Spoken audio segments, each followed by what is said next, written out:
Greetings sailors and welcome back to World of Warships and the first video of 2022. We have entered the third year of the plague, isn't that lovely? This is one of my own games, and although I've been doing them less of late, I still do sometimes pick out good games of mine. I mean, I've just been more reluctant to after everything that happened that led to me and a whole bunch of other people leaving the CC program, and I'm not 100% convinced Wargaming got it, as it were, in terms of, you know, knowing what they had to make amends for, knowing what they had to fix. They've made some moves in the right direction, but like I say, I'm not convinced. And so I've kind of shied away from doing as much content as I've said, and especially content involving any kind of premium ships.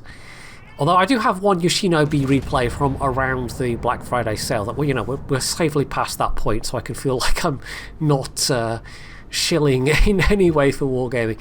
However, this is a premium ship. This is the Oklahoma, but it's also one of the worst premium ships tier for tier in the game in terms of just being frustrating and not very fun, or even particularly effective. And so I don't think there's really any chance of somebody seeing this or any Oklahoma replay and going, oh yeah, that looks like a great ship, I totally want to spend my money on that.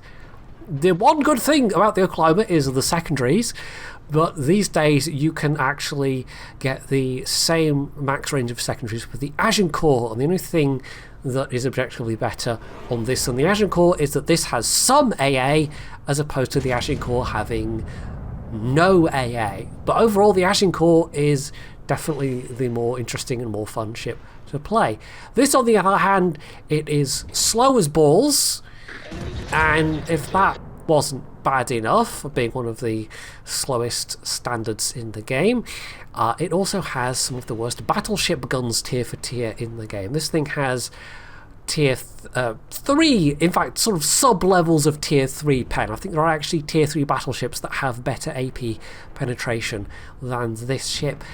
And on top of that, it's also got a 40-second base reload, so it is awful. It really is just an absolute slog to play, and I don't particularly know why I chose to play it in this particular game I had with ATAM and Viper Sox. I think this was one on ATAM's stream, but for some reason I decided I was going to, I think it was to offset the fact that he was in the Giulio Cesare.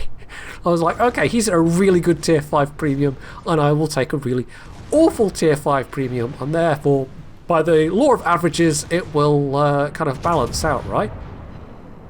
Now, we've already seen the only situation in where these guns having terrible penetration is actually beneficial, and that is getting those squashy mid-tier cruisers in any kind of broadside situation like that Königsberg. Having such bad penetration means that you are way less likely to get over pens, and so you can sometimes get those, you know, absolute just wipe out broadsides, but you can do that with pretty much every other tier 5 battleship as well. Most of them don't have to worry about overpens that much, especially not against cruisers their own tier. And this is a top tier match, by the way. You know, as a tier 5 ship, this can get into tier 7 games, and oh boy, it sucks even harder then, as if it didn't suck as much as it does already. I mean, man, this thing struggles when it's fighting tier 4 battleships, but we will get to that. But yeah, it's overall a very meager benefit of being able to get one specific type of ship class that's vulnerable in that instance to other battleships anyway. You know, it's not anything special in that regard. And although, yes, it does have the secondaries, good luck getting close enough to use them most of the time because you are so goddamn slow. With the Sierra Mike flag, you can get, I think, to 20.5 knots. That is to say, things like Wyoming's and New York's will outrun you, let alone any of the faster battleships that you might meet, and will meet on a regular basis. So whilst this is my American secondary spec captain in here, I mean, there isn't really a good captain spec for this. I did it on the off chance that I would get a chance to have some secondary hits, and I did get some secondary hits in this game, but I think we've actually seen the majority of secondary action with those 57 secondary gun hits. So yeah, kind of not worth it, but then nothing else is really worth it for this ship either. It's just bad. It really is. I think in my original look at this when it first came out, I joked that I can't remember if it was in the video itself or in the video title, but it was something along the lines of the Bureau of Ordnance, who were rather infamous for their obstinacy when it came to the terrible torpedoes that the US submariners started off their war with. You know, maybe that applied to this ship's shells as well, because they're just so utterly, unrelentingly, god-awfully bad, just between the reload and the lack of pen. And so you will have to, as I'm doing here, resort to using some high explosive. It's not that it's especially good high explosive, it's just that even against a relatively broadside Wyoming, the AP ain't going to do jack shit. You might as well fire HE and maybe get some fires, because you're certainly not going to get citadels. You might do it closer ranges, but even at 13 point whatever this is, nearly 14 kilometers, yeah, good luck with that. Unfortunately for me, the absolutely strongest part of this division is about to get wrecked. ATAM was, of course, by far the fastest ship. You can get up to, what is it, 26, 27 knots, something like that, and was just able to plough through. But that, of course, also, of course, meant that he got all of the focus. And so he's now died, and well, I've got a Wyoming that's running away from me very, very slowly at a rate of, what, like a knot and a half, maybe faster than me. I can't remember offhand what the Wyoming has, but yeah, angled I've got really not a lot of chance with AP, although I was trying not to be someone that was just firing HE at other battleships, but you end up kind of not having any choice. These guns are just so god-awful that even against angled cruisers, yeah, I mean, these are 14-inch guns. They're not going to do that much. Are they even 14-inch guns on the Oklahoma? I think they are. I'm pretty sure they are.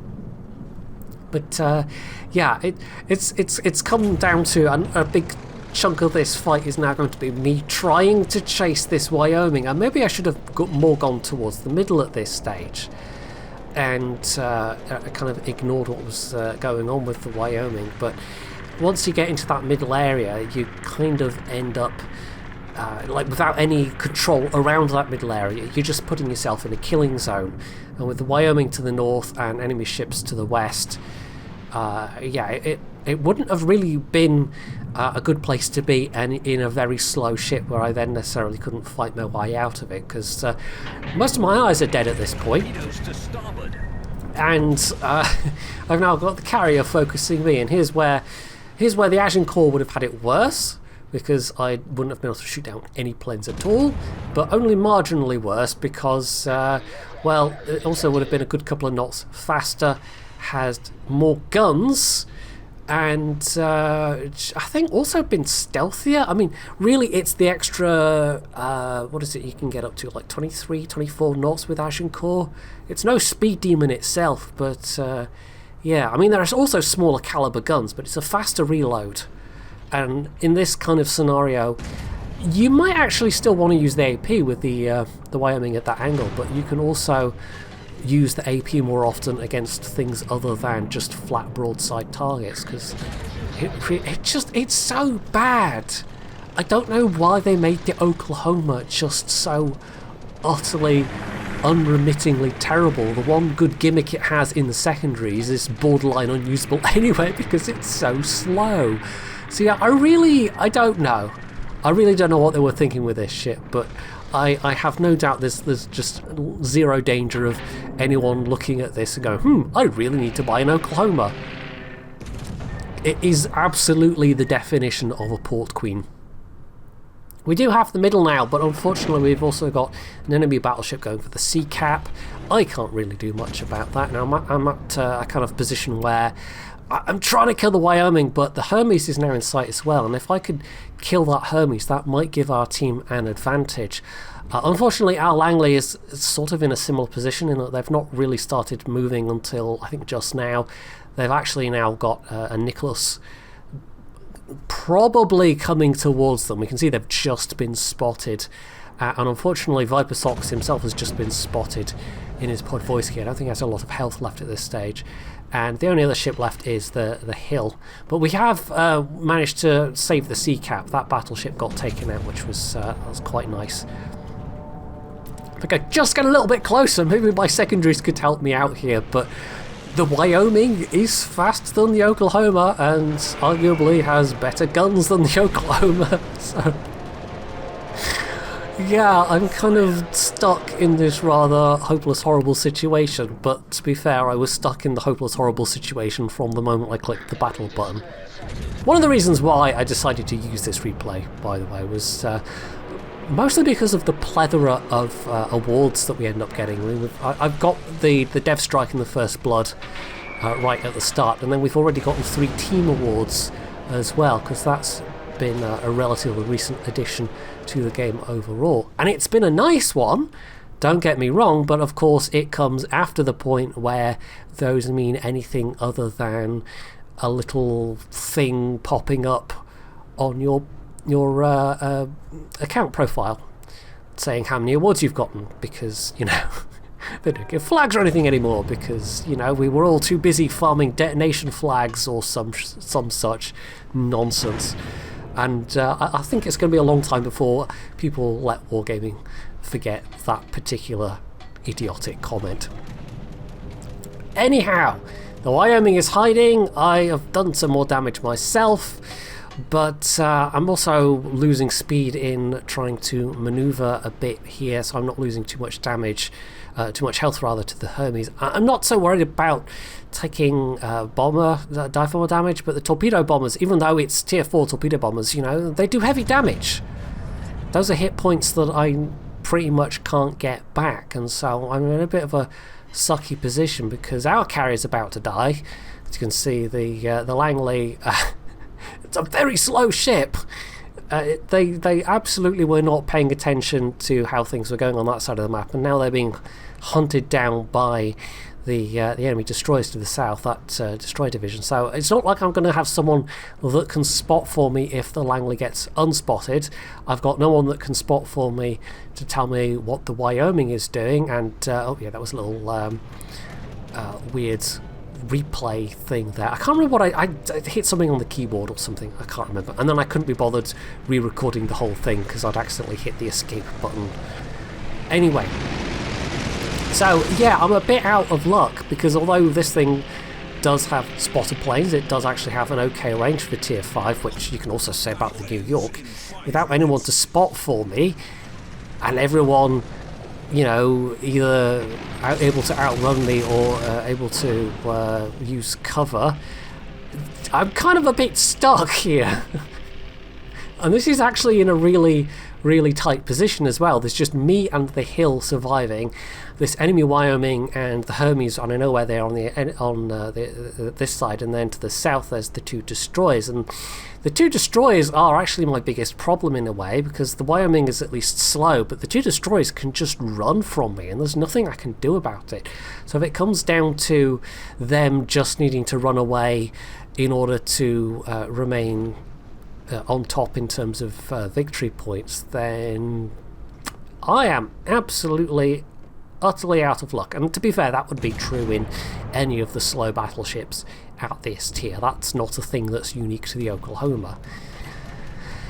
Anyway, the Hermes was trying to turn south and has come back in detection range, and I'm actually going to go back to the AP because this is a very, very thinly armoured target, and so here's where the AP will actually hopefully do some substantial damage. I could maybe have popped a spotter myself at this stage.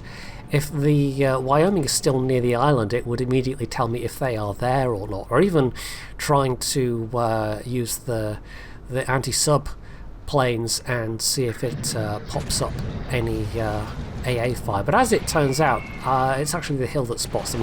They're lurking around the other side of the island. So there we go, triple citadel, managed to blap the Hermes, and get a couple more awards. So that's another Dev Strike, High Caliber, and the Group Kraken, as it were, which actually does have little kind of squids on it. I can't remember what that's called exactly, but yeah. Now, as it turns out, the Wyoming just went around the island, and I think I was a bit too worried about subs here, because instead of just immediately turning, I swung out wide needlessly. It's not like I'm spotted or anything, and this is costing me valuable time, because killing that sub has put us briefly ahead, but not ahead enough. I will have to kill something in this last 2 minutes, hopefully multiple somethings. We also need the hill to stay alive.